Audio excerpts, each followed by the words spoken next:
வணக்க மக்களே, நான் உங்கள் கோடங்கி. சமீபத்தில் நடந்து முடிந்த 2026 சட்டமன்ற தேர்தல் தமிழ்நாட்டு அரசியல் கட்சிகளுக்கு மட்டுமல்லாமல் அகில இந்திய கட்சிகளுக்கும் ஒரு பெரிய பரபரப்பையும் பெரிய சலசலப்பையும் உண்டாக்கிருச்சுன்னு சொன்னால் அதில் மிக இல்லை. இங்கே பார்த்தீங்கன்னா உங்களுக்கு பாரம்பரியமாக இருக்கிற ரெண்டு கட்சி திமுக அதிமுக ரெண்டுமே திராவிட கட்சிகளாக ஒரு 60 ஆண்டுகளை தமிழ்நாட்டில் மாறி மாறி ஆட்சிகளை பிடித்து கொண்டிருந்தார்கள். திடீர்னு 2 வருஷத்துக்கு முன்னாடி கட்சி ஆரம்பித்து தொகுதிக்கே போகாமல் மக்களையே சந்திக்காமல் வெறும் ரீல்ஸ் மூலமாகவே மக்களை நிறைய பொய்களை பரப்பி உண்மையை சொல்லி உண்மையோ பொய்யோ எல்லாத்தையும் கலந்து கட்டி அடித்து ஒரு பெரிய மேனிப்புலேட் பண்ணி மக்கள் மனசில் ஒரு பெரிய ஒரு மாற்றத்தை ஏற்படுத்தி மக்கள் மனசில் அதில் பெரும்பாலானோர் சலுகைகளுக்காக மாறியவர்களும் நிறைய பேர் கவர்ச்சிக்காக மாறி ஓட்டு போட்டவங்களும் தான் அதிகம். அந்த வகையில் தாவேக்கா என்கிற அந்த 2.5 வயசு குழந்தை ஆட்சியை பிடித்து விட்டது. அதுவும் மெஜாரிட்டி இல்லை. தமிழ்நாட்டு மக்கள் முழு மெஜாரிட்டி கொடுக்கல. வழக்கமாக நம்ம தமிழ்நாட்டில் அரசியல் தேர்தல்களில் பார்க்கும்போது பார்த்தீங்கன்னா எந்த கட்சியாக திமுக வந்தாலும் முழு மெஜாரிட்டியில் இருக்கும், அதிமுக வந்தாலும் முழு மெஜாரிட்டியில் இருக்கும். முதல் முறையாக தொங்கு சட்டமன்றத்தை இந்தியாவிலேயே முதல் முறையாக தமிழ்நாட்டில் நம்ம தமிழ்நாட்டு அரசியலில் நம்ம சந்தித்தோம் இந்த 26 தேர்தலில். இப்போ கூட்டணி கட்சிகளை வைத்து கொண்டு தான், அதுவும் திமுகவிலிருந்து தீய சக்தின்னு வர்ணிக்கப்பட்ட திமுகவிலிருந்து கிடைத்த வாக்குகள் மூலமாக வெற்றி பெற்ற கட்சிகளை வைத்துக்கொண்டு ஆட்சி அதிகாரத்தை பிடித்திருக்கிறார் விஜய். இப்போ இதன் மூலமாக திராவிட கட்சிகளுக்கு இடையிலே நடக்கிற இன்டர்னல் பாலிடிக்ஸ் இருக்குல்ல, உள்கட்சி பிரச்சனைகள், அது அதிகமாக வெளிப்படையாக தெரிஞ்சது அதிமுகவில். அதிமுகவுடைய முன்னாள் அமைச்சர்கள், முன்னாள் எம்எல்ஏக்கள், இப்போதைய வெற்றி பெற்ற எம்எல்ஏக்கள்லாம் அப்படியே ஏதோ பெரிய பிரளயம் நடந்துட்ட மாதிரி, உயிர் பழிச்சா போதுடா சாமி அப்படின்னு சொல்லி தப்பிச்சு ஓடு அப்படின்னு சொல்ற மாதிரி, பெரிய வருது எல்லாரும் அப்படியே தரையில படுங்க அப்படின்னு ஒரு காமெடிலாம் வரலாம். அந்த மாதிரி எல்லாரும் ஓடி போய் பனையூர் பக்கமா ஓடிட்டு இருக்காங்க. அதுல நிறைய பேர் சேர்ந்துருக்காங்க. இன்னும் சேருவதற்கு பல பேர் அப்ளிகேஷனை போட்டு காத்து கிடக்குறாங்க. அமைச்சர்களாக இருந்த பல பேரும் இன்றைக்கு கேட்டு திறந்தா போதும்னு காவல் காக்கிறதை பார்ப்பதற்கே கேவலமா இருக்கு. இதெல்லாம் அதிமுகவுடைய அவலநிலை. திமுகவிலும் இது போன்ற இன்டர்னல் பிரச்சனைகள் நிறைய இருக்குதான் செய்யுது. முன்னாள் அமைச்சர்கள் மீது, மாவட்ட செயலாளர்கள் மீது, நிர்வாகிகள் மீது, நகர நிர்வாகி, மாவட்ட நிர்வாகி, ஒன்றிய நிர்வாகி எல்லார் மேலேயும் ஏராளமான குற்றச்சாட்டுகளை தலைமைக்கு இப்போ கொடுத்துருக்காங்க. அந்த நான் சொன்ன மாதிரி, நான் கடந்த வீடியோவில் போட்ட மாதிரி, ஆய்வுக்கள முடிவுகளை பார்த்தபோது ஸ்டாலின் கடுமையான அதிர்ச்சி அடைந்திருக்கிறார். ஏன் அதிர்ச்சி அப்படின்னா, இப்படி எல்லாம நடந்திருக்கிறது என்பது அப்ப அவர்கிட்ட சொல்லப்பட்ட அனைத்து தகவலும் தப்பா இருக்கு. நம்ம ஜெயிச்சிருவோம் நம்ம ஜெயிச்சிருவோம் நம்ம ஜெயிச்சிருவோம் மட்டும் சொன்னாங்களே தவிர, கீழ்மட்டத்தில் வேலை செய்யாம இருக்கான், அவன் அங்க சுவிட்ச் போட்டா தான் லைட் எரியும், சுவிட்ச் போடாமையே இருக்கான், அவனை பிரைட்டா வேலை செய்ய வைக்கணும்னா அவனுக்கான விஷயத்தை செய்யணும், அவனை மதிக்கணும், அவனை பேசணும், அடிமட்டத்தில் இருக்கிறவனோட நம்ம பழகணும், அந்த இன்ட்ராக்டா இல்லாம போச்சு. போட்டோ எடுக்க வந்தா கூட தூர தள்ளி நிப்பாட்டுறாங்க, சில பேரை அனுமதிக்கிறாங்க, சில பேரை அனுமதிக்கிறது இல்லை அப்படின்னு நிறைய குற்றச்சாட்டுகளை இப்பதான் அவர் கவனத்துக்கு வந்திருக்கு. இப்போ ஆய்வு கூட்டங்கள் மூலமா அவர் அந்த ஆய்வு அனுப்பி அந்த மக்களை அனுப்பி அதை கேட்டு வாங்கி அது ஒரு 2-3 நாளா அதுக்கான வேலை நடந்துட்டு இருக்கு. இது திமுக நடந்துக்கிட்டு திமுக அடியோடு அந்த மாவட்ட நிர்வாகமே மாறப்போகுதுன்றாங்க, மாநில நிர்வாகம் மாறப்போகுதுன்றாங்க. எல்லாமே கம்ப்ளீட்டா இளைஞர்கள் கிட்ட போக போகுது. இனிமே எதிர்காலங்கள்ல விஜய் உதயநிதி அப்படின்னு ஒரு நரேஷன் வரணும்னு எதிர்பார்த்து பேசிக்கிட்டு இருக்கிறவங்க மத்தியில இல்ல விஜய் அண்ணாமலைன்னு வரணும் அப்படின்னு ஒன்றிய அரசாங்கம் ஒரு வேற ஒரு பிளான் போட்டு மாறு வேஷத்துல அண்ணாமலையை இங்க அனுப்பி விட்டுருக்கு. அவரும் ரொம்ப நேர்மையா இருக்க மாதிரி, ரொம்ப நியாயமா இருக்க மாதிரி காமிக்கிறாரு. நேற்று கூட நான் ஒரு ஊடகத்துல பேசும்போது சொன்னேன், அவர் மாற்றம் நடந்திருக்கு அப்படின்னு அந்த ஊடகத்துல கேட்டாங்க. சத்தியம் தொலைக்காட்சியில நான் நேரலை பேசும்போது சொன்ன விஷயம், மாற்றம்லாம் கிடையாதுங்க, இது உருமாற்றம் அப்படின்னு. என்ன காரணம் அப்படின்னா, அவர் மறு வச்சுட்டு வந்திருக்காரு. அவருடைய அஜெண்டா பாஜகவுடைய அஜெண்டா தான். பாஜகவை எந்த ரூபத்திலும் தமிழ்நாட்டு மக்கள் ஏற்க மாட்டாங்க, அது தாமரை தமிழ்நாட்டில் மலர்வதற்கு வாய்ப்பே இல்லை. அப்ப யார் மீதாவது சார்ந்து படர்ந்து அப்படிதான் அவங்க பண்ண முடியும், அது பெரிய வெற்றியாக இருக்காது. அப்ப இன்னைக்குள்ள சூழ்நிலை காக்ரோச் ஜனதா பார்ட்டிலாம் வருது. சிஜேபி ஒரு சின்ன நீதிபதி சொன்ன ஒரு வார்த்தையை வச்சுக்கிட்டு இன்னைக்கு 2 கோடி பேரை சேர்த்துருக்குது அந்த சிஜேபி கட்சி. அது இன்னும் கட்சியாக மாறவே இல்லை, சோசியல் மீடியாவில் இருக்கிற ஒரு அமைப்பு, அவ்வளவுதான். அவங்க போராட்டம் ஆரம்பிச்சிட்டாங்க, போராட்டத்தை நடத்துறாங்க. மத்திய கல்வி அமைச்சருக்கு எதிராகவே போராட்டம் இருக்கு. ராஜினாமா பண்றியா இல்லையா, 7 நாள் கெடு வச்சிருக்காங்க. இப்படி எல்லாம் பல பிரச்சனைகள் போயிட்டு இருக்கும்போது சோசியல் மீடியா மூலமாக தான் மக்களை இன்டராக்ட் பண்ண முடியும்னு விஜய் செய்த அதே மேனிபுலேட் விஷயத்தை அண்ணாமலையும் செய்திருக்கிறார். அண்ணாமலை செய்ததை பார்த்த உடனே லாரன்ஸ் அந்த வழியில வந்துட்டார். ஊடகங்களை சந்திச்சு பேசி அவங்க கேள்வி கேட்டு பதில் சொல்லி நேர்மையான இன்டராக்ட் பண்றதை விட்டுட்டு நீங்க யாருமே கேட்க முடியாது, அவங்க சொல்றதை மட்டும் தான் கேட்க முடியும். வழக்கமாக மருத்துவத்துறையில் சொல்லுவாங்க, ஆட்டிசம் பாதிக்கப்பட்ட குழந்தைகள் இருக்காங்கல்ல, ஆட்டிசம் பாதிக்கப்பட்ட குழந்தைகள் கிட்ட டிவியே போடாதீங்கன்னு சொல்லுவாங்க. டிவி வந்து அவங்க சில வீடுகள்லாம் பார்த்தீங்கன்னா டிவியை போட்டு விட்டுருவாங்க, குழந்தை அதை பார்த்துட்டே இருக்கும். சிறு குழந்தைகள் வளரும் போது டிவி ரொம்ப நேரம் பார்க்க கூடாதீங்க, செல்ஃபோன் ரொம்ப நேரம் பார்க்க கூடாதீங்க அப்படின்னு சொல்லுவாங்க. ஆனால் பேரண்ட்ஸ் என்ன பண்ணுவாங்கன்னா, குழந்தைங்க அமைதியாக இருக்கணும்னு ஒரு கார்ட்டூனை போட்டுருவாங்க, இல்லை ஏதோ ஒரு நிகழ்ச்சியை போட்டு விட்டுருவாங்க. அவங்க ஏதோ பேசிக்கிட்டு இருப்பாங்க, அந்த டிவியே பார்த்துக்கிட்டு இருக்கும் குழந்தை. இது ஏதோ சொல்ல நினைச்சாலும் அவங்க கிட்ட இருந்து பதில் வராது. ஏன்னா அது வந்து அது நிகழ்ச்சி. அதனால மருத்துவர்கள் என்ன சொல்லுவாங்கன்னா, அப்படி பார்த்தீங்கன்னா அந்த குழந்தையினுடைய பேச்சு திறமை குறைஞ்சிரும், அந்த குழந்தையினுடைய நினைவு திறன் குறைஞ்சிரும், எல்லாமே குறைஞ்சிரும். சின்ன வயசுல டிவி காட்டாதீங்கன்னு சொல்லுவாங்க.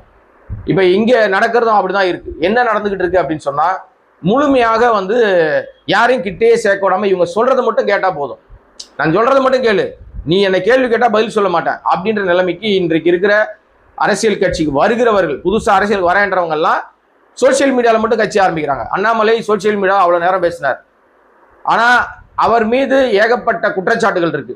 அவர் யோகி சிகாமணி கிடையாது. அவரும் வந்து சமூகத்துல தான் ஒரு சரியான நபர் அப்படின்னு அடையாளப்படுத்திக்க விரும்புறாருல, நான் நேர்மையான அரசியல, சண்டை போட அரசியல் விரும்பலன்றாருல. அயோக்கியத்தன அரசியல் தானே நேர்மையில் இருக்கும்போது பண்ணாரு. பாஜக ஒரு மாநில தலைவராக இருக்கும்போது மைக்கேல்பட்டி விவகாரத்தில் மறக்க முடியுமா? நம்ம மைக்கேல்பட்டியில ஒரு குழந்தை செத்து போச்சு, தற்கொலை பண்ணி செத்து போச்சு. அதற்கு பல காரணங்கள் சொல்லப்பட்டுச்சு. ஆனால் இவர் பிரதானமான ஒரு காரணத்தை என்ன எடுத்துக்கிட்டாருன்னா, அந்த மைக்கேல்பட்டி அந்த பள்ளி நூற்றாண்டுகளை கடந்து இருக்கிற பள்ளி, அந்த பள்ளியில மதமாற்றம் நடைபெறுகிறது. மதமாற்றத்தின் காரணமாக அந்த பொண்ணு சூசைட் பண்ணி செத்து போச்சு, அந்த கன்னியாஸ்திரிகள் மேல் நடவடிக்கை எடுக்கணும், அதனால போராட்டம் பண்ணார். தமிழ்நாட்டில் பெரிய பரபரப்பையும் பதட்டத்தையும் ஏற்படுத்தின இந்த கேடுகட்ட அண்ணாமலை இப்போ நல்ல ஒரு மாதிரி வேஷம் போடுறாரு. ஏன் கேடுகட்ட அண்ணாமலைன்னு சொல்றேன்னா, அந்த மைக்கேல்பட்டி விவகாரம் இவங்க ஆட்சியில இவங்களுடைய நிர்வாகத்திற்கு கீழே தான் சிபிஐ இருக்கு. ஒன்றிய அரசாங்கம் பாஜக அரசாங்கத்துக்கு கீழே தான் சிபிஐ இருக்கு. அந்த சிபிஐ சமீபத்தில் ஒரு அறிக்கை வெளியிட்டாங்க. அந்த அறிக்கையில் என்ன சொன்னாங்கன்னா, மைக்கேல்பட்டியில அந்த மாணவி மரணத்துக்கும் அந்த தற்கொலை தான் அது காரணம், மற்றபடி வந்து அந்த மதமாற்றம் என்கிற விஷயம் அங்க வரவே இல்லை, மதமாற்றம் என்ற பேரே அங்க இல்லை, ஆக அது வந்து பொய்யான குற்றச்சாட்டு அப்படின்னு அண்ணாமலை சார்ந்திருந்த பாஜக தான் சொன்னிச்சு. இப்ப அண்ணாமலை பாஜக வெளியில வந்துட்டார். அவர் சார்ந்திருந்த பாஜகவுடைய கட்டுப்பாட்டில் இருக்கிற சிபிஐ தான் அந்த வாதத்தை வைத்தார்கள். அவர் தான் அந்த அறிக்கையை ரிப்போர்ட் பண்ணி அதை க்ளோஸ் பண்ணிட்டாங்க ஃபைலையே. அப்ப இந்த அண்ணாமலையை மூஞ்சி எங்க வச்சுப்பாரு?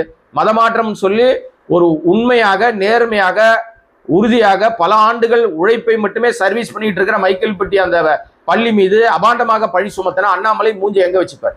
இப்ப நீங்க கட்சி ஆரம்பிக்கிற பிரஸ் மீட் வச்சா அந்த ரெண்டு கேள்வி ஏதோ ஒரு ரிப்போர்ட்டர் கேட்டிருப்பாங்களா? அந்த கேள்வி என்னங்க, சிபிஐ இப்படி சொல்லிச்சு, நீங்க என்ன இப்படி பேசுனீங்க, அப்ப நீங்க பேச தப்பு தானேன்னா அங்க மன்னிப்பு கேட்க வேண்டிய சூழ்நிலைக்கு அண்ணாமலை தள்ளப்பட்டிருப்பார்.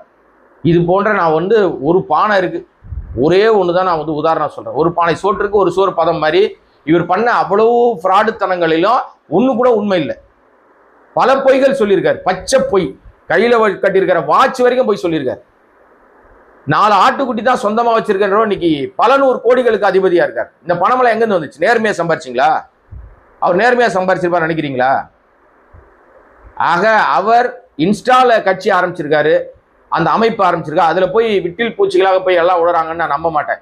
ஏற்கனவே திட்டமிட்ட ஒரு விஷயம், இது திட்டமிட்ட செயல். அதனால்தான் அவர் மாற்றத்துக்கான தலைவராக வரல, அவர் உருமாற்றத்துக்கான தலைவராக வந்திருக்காருன்னு சொல்றேன். அதே போலதான் இப்போ லாரன்ஸ் அவர்களும் இன்ஸ்டால தான் கேள்வி கேட்டிருக்காரு, ஐயா நான் அரசியலுக்கு வரணுமா, எனக்கு நீங்க ஓகே சொன்னா வரேன், எங்க அம்மா ஓகே சொல்லிட்டாங்க. இன்னைக்கு எனக்கு பிடிச்ச ரஜினிகாந்த் அவர்களும் வந்து நிறைய கருத்துக்கள் சொன்னாரு, அவர் அரசியலுக்கு வராடும் போது நான் ரொம்ப மகிழ்ச்சி அடைஞ்சேன், அவருக்கு மீது எனக்கு பயங்கர அளப்பரிய அன்பு இருக்கு. அது மாதிரி என்னுடைய நண்பர் விஜய் அவர்கள் இன்னைக்கு அரசியலுக்குள்ள வந்து அவர் முதலமைச்சராகவே ஆயிட்டாரு, நீங்கெல்லாம் ஓகே சொன்னா நான் சமூக சேவை செஞ்சுட்டு இருக்கேன் 25 வருஷமா, சொன்னா நான் அரசியலுக்கு வரேன்னு அவர் வந்திருக்காரு. ஆக இவர்கள் எல்லாம் இன்ஸ்டாவு மூலமா நம்பி தான் வந்திருக்காங்க. இளைஞர்களை மட்டும் டார்கெட் பண்றாங்க. இன்னைக்கு கையடக்க உலகம் மொபைல், அது மூலமா இவங்க ஆட்சியை பிடிச்சிடலாம்னு நினைக்கிறாங்க. அது பிடிச்சிட்டார் ஒருத்தர், அதனால அதை வச்சு எல்லாரும் வந்துடலாம். இப்போ ஒரு முறை தான் தவறி விழுவாங்க, ஒவ்வொரு முறை விழுவாங்களா? வாய்ப்பு இருக்கா? அது வாய்ப்பே இல்லை. ஸோ அந்த அடிப்படையில் இந்த பிரச்சனைகளை பெருசா மக்கள்கிட்ட கொண்டு போய் சேர்க்க வேண்டிய கடமை யாருக்கு இருக்குன்னா, நம்ம அதிமுகவுக்கும் திமுகவுக்கும் இருக்கு. தாவேக்காவுடைய எப்படி அவர்கள் ஆட்சியை பிடிச்சாங்க அப்படின்றத விளக்குவதற்கே அவங்க கண்டிப்பாக மெனக்கணும். அதுக்கான வேலையை ஜென்சி மீட்டிங் மூலமாக திமுக ஒரு பக்கம் தனியா நடத்திக்கிட்டு இருக்கு. இப்போ திமுகவுக்கு டஃப் கொடுக்குற மாதிரி நானும் தாவேக்காவுடைய அட்ராசிட்டியை கொண்டு வந்தே தீர்வேன்னு அண்ணா திமுக வந்து இப்போ எப்படி ஒரு ஆய்வு கூட்டங்கள் ஆய்வுக்காக ஆட்களை அனுப்பி அதன் மூலம் கிடைக்கப்பட்ட ரிப்போர்ட் படி ஆய்வு கூட்டம் நடத்திட்டு இருக்காரு முத்துவேல் கருணாநிதி ஸ்டாலின். எடப்பாடி அவர்கள் என்ன பண்றாரு, இனி மாவட்டமா கூப்பிட்டு நான் வந்து ஏன் நம்ம தோத்து போனோம், எதனால நம்ம தோத்து போனோம்னு கேட்க போறேன்னு சொல்லி இன்று முதல் அந்த வேலையை ஆரம்பிச்சாரு. தலைமைச் செயலகத்துல, அதாவது அதிமுகவுடைய தலைமை அலுவலகமா இருக்கிற ராயப்பேட்டை லாய்ட்ஸ் ரோட்ல இருக்கிற அதிமுக அலுவலகத்துக்கு எடப்பாடி அவர்கள் வந்து அங்க சில மாவட்ட நிர்வாகிகளை கூப்பிட்டு பேச ஆரம்பிச்சிருக்காரு. இது நல்ல அணுகுமுறையா அப்படின்னா உண்மையிலே நல்ல அணுகுமுறை தான். இதெல்லாம் இன்னும் அடுத்தடுத்த கட்டத்தை கொண்டு போகணும். இப்போ எடப்பாடி வந்து அந்த கடந்த காலங்களில் யார் யாரெல்லாம் நம்பினாரோ இனிமே அவங்களாம் நம்ப மாட்டாரு. நிறைய விஷயத்த அவர் முன்னெடுக்கணும். இப்போ 19ஆம் தேதி போராட்டத்தை அறிவிச்சிருக்காரு. மின்வெட்டு தொடர்பாக, சட்டம் ஒழுங்கு பிரச்சனைக்காக, இன்னும் பல பிரச்சனைக்காக 19ஆம் தேதி வந்து தமிழ்நாடு தழுவிய ஆர்ப்பாட்டத்தை அறிவிச்சிருக்காரு எடப்பாடி.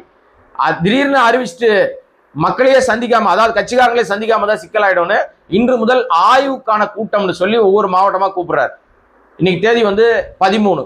இன்னையில இருந்து அவர் வந்து 18ஆம் தேதி வரைக்கும், அதாவது 17ஆம் தேதி வரைக்கும் 13ல இருந்து ஒரு 5 நாளைக்கு எல்லா மாவட்டத்தை முக்கியமான நிர்வாகிகளை கூப்பிட்டு மாவட்டங்கள்ல நீங்க எப்படி ஆர்ப்பாட்டத்தை நடத்தணும், எதை முன்வைத்து பிரச்சாரம் பண்ணணும், இப்ப நம்முடைய டார்கெட் எதிரி யாரு, இவ்வளவு நம்ம திமுகவை திட்டிட்டு இருந்தோம், இப்ப நம்ம திமுகவை திட்டி மறுபடியும் நம்ம வீணா போயிடுவோம், இப்ப நம்முடைய டார்கெட் நம்ம கட்சியில இருந்து ஆளை பிச்சுட்டே போயிட்டே இருக்கிற தாவேக்காவை அட்டாக் பண்ணணும், அதான் நமக்கான இப்ப இருக்கிற இலக்கு அப்படின்னு சொல்லி அவர்களுக்கு ஆலோசனை கொடுப்பதற்காகவும் அவளை கன்வின்ஸ் பண்றதுக்காகவும் போராட்டத்தை சிறப்பாக நடத்துங்கன்னு சொல்றதுக்காகவும் அதை நேரடியாக கூப்பிட்டு போராட்டத்துக்கான மீட்டிங் சொன்னா வரமாட்டாங்கன்னு ஆய்வு கூட்டம் தோத்து போனது ஏன் நம்ம வந்து ஆலோசனை பண்ணணும்னு சொல்லி இதற்காக அவர்கள் இன்று முதல் அந்த கூட்டத்தை தொடங்கி இருக்கிறாரு. அது ஒரு பக்கம் அதிமுகவில் பரபரப்பை ஏற்படுத்தியிருக்குன்னு சொல்லலாம். ஏன்னா எடப்பாடி மீது கோபமா இருக்கிற பல பேரும் தாவேக்காவுக்கு டோர் ஓபன் பண்ணா ஓடி போக காத்திருக்காங்க. சில பேர் திமுகவுக்கு தாவுவதற்கும் தயாரா இருக்காங்க. இது ஒரு பக்கம் நடந்துகிட்டு இருக்கு. இதுக்கு இடையிலேயே தாவேக்காவை சேர்ந்த விஜய் அவர்களே ஒரு முடிவு எடுத்துக்கிறதா இன்னைக்கு ஒரு தகவல் வந்து வெளியில கசிய விடப்படுகிறது. என்னன்னா, திமுக எப்படி வந்து 78 மாவட்ட செயலாளர்கள் பதவியை 145ஆக மாத்தலாம், 145, 48, 40, 50 மாத்தலாம்னு முடிவு பண்ணியிருக்கிறாங்களோ, 2 தொகுதிக்கு ஒரு மாவட்ட செயலாளர் போடலாம்னு முடிவு பண்றாங்களோ, அது மாதிரி தாவேக்கால ஒரு தொகுதிக்கு ஒரு மாவட்ட செயலாளர் விளங்கிருமான்னு கேட்கிறேன். எனக்கு தெரியல. ஒரு தொகுதி 234 தொகுதிக்கும் ஒரு தொகுதிக்கு ஒரு மாவட்ட செயலாளர். அப்ப எல்லாருக்கும் பதவி கொடுத்த மாதிரி இருக்கு. எல்லாரும் மாவட்ட செயலாளர் போட்டுக்கலாம். அப்படியாக அங்கேயும் ஒரு பெரிய பரபரப்பை கட்சிக்குள் ஏற்படுத்த விஜய் திட்டம் வைத்திருக்கிறாருன்னு ஒரு செய்தி ஊடகங்கள் இப்ப வந்து அப்படியே மெதுவா கசிய விடுறாங்க. இதெல்லாம் என்ன நடக்கும், எப்படி நடக்கும் அப்படின்றத இனிமே போக போக தான் பார்த்துக்க முடியும். அதிமுகவில் ஏற்பட்டிருக்கிற சலசலப்பு தான் இன்றைக்கு ஹாட் டாபிக்கா போயிட்டு இருக்கு. ஒரு பக்கம் அங்க இருந்து பிச்சுட்டு ஓடிட்டு இருக்காங்க, இன்னொரு பக்கம் இவர் தோல்விக்கான காரணத்தை ஆராய்வதற்காக கூட்டம் போட்டிருக்காரு. எடப்பாடி இன்னும் வேகம் எடுக்கணும். இந்த வேகம் பத்தாது அவர்கிட்ட. இன்னும் ஒரு ஸ்பீடா வேலை செய்யணும். அப்படி செய்தால் மட்டுமே கட்சியை காப்பாற்ற முடியும். இன்றைக்கு அவர் தான் பொதுச் செயலாளர், அவர்கிட்ட தான் கட்சி இருக்கு. அசம்பிளியில 18ஆம் தேதி நாள் குறிச்சிட்டாங்க. ஒரு பக்கம் திமுக வெளுத்து வாங்க போகுது. பல அமைச்சர்கள், முன்னாள் அமைச்சர்கள் சொல்லிட்டாங்க, உங்களுக்கு எல்லாத்துக்கும் பதில் அசம்பிளியில சொல்றோம்னு. ஏன்னா அசம்பிளியில எதிர்த்து பேசுவதற்கு வாய்ப்பு இல்லை. நம்ம விஜய் அவர்கள் எதிர்த்து பேச மாட்டார். டமேன் உட்காந்து நோட் பண்ணிட்டு சாயங்காலம் 6 மணிக்கு மேலே ட்விட்டர்ல பதில் போடுவார். ஒருவேளை இப்போ ஏதாவது அதுக்கான அடிப்பொடிகளை செட் பண்ணி வச்சிருக்காரான்னு தெரியல. யாராவது பேசுனவுடனே டக்குனு ஒரு துண்டு செட் கொடுத்து அனுப்புங்கப்பா அப்படின்னு சொல்ற மாதிரி வாய்ப்பு இருக்கிறது. நேரலை இருக்குமான்னு தெரியல. நேரலைய ஒருவேளை தடுப்பதற்கு வாய்ப்பு இருக்கு. நேரலை தடுக்கப்படலாம். ஏன்னா உண்மைகள் தெரிஞ்சா எல்லாரும் காரி துப்பிடுவாங்க. கடந்த முறை உண்மை தெரிஞ்சிருச்சு. இந்த முறை நேரலை என்பது சில மணி நேரம் மட்டும் காட்டிட்டு அந்த சபா நம்ம வந்து என்னன்னா முதல் முறையாக பட்ஜெட் கூட்டத்தொடர் ஆரம்பிக்கும் போது கவர்னர் உரையோட தான் ஆரம்பிக்கும்.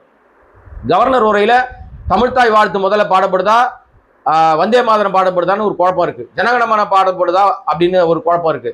இதை எதை வந்து முதல்ல கொண்டு போறாங்கன்னு விஜய் அரசாங்கத்தின் மீது எல்லாரும் பார்த்துக்கிட்டு இருக்காங்க. ஒருவேளை கவர்னர் கலந்துக்கிறதுனால நாங்கள் வந்தே மாதரம் தான் பாடுவோம்னு முதல்ல சொன்னாங்கன்னா அன்றைக்கே ஆரம்பிச்சிடும் 7:30. திமுக அதிமுகன்னு கடுமையாக எதிர்ப்பை தெரிவிக்கும். இவங்க வந்து அதிகாரத்தை பயன்படுத்தி குண்டுகட்டா தூக்கி வெளியே போடுவாங்க. அதை கூட்டணி கட்சிகள் எப்படி ஏத்துக்கிறாங்கன்னு தெரியல. ஆனால் கூட்டணி கட்சியெல்லாம் சோரம் போயிட்டாங்க, அது தெரிஞ்சு போச்சு. எனிவே நிறைய கண்டென்ட் இருக்கு இனி வரும் நாட்கள்ல. அது ஒவ்வொன்றா நம்ம என்ன ஏதுன்னு பார்த்துட்டு உங்கள் கவனத்துக்கு கொண்டு வருகிறேன். கோடங்கி வாய்ஸ் சேனல் சப்ஸ்கிரைப் பண்ணாம பார்த்துருக்க அன்பு நண்பர்களே, உங்களுடைய ஆதரவினாலும் அன்பினாலும் மட்டுமே நடத்தப்படுகிற சுயதேன ஊடகம் உங்கள் அன்பும் ஆதரவும் தொடர்ந்து தேவை. நன்றி, வணக்கம்.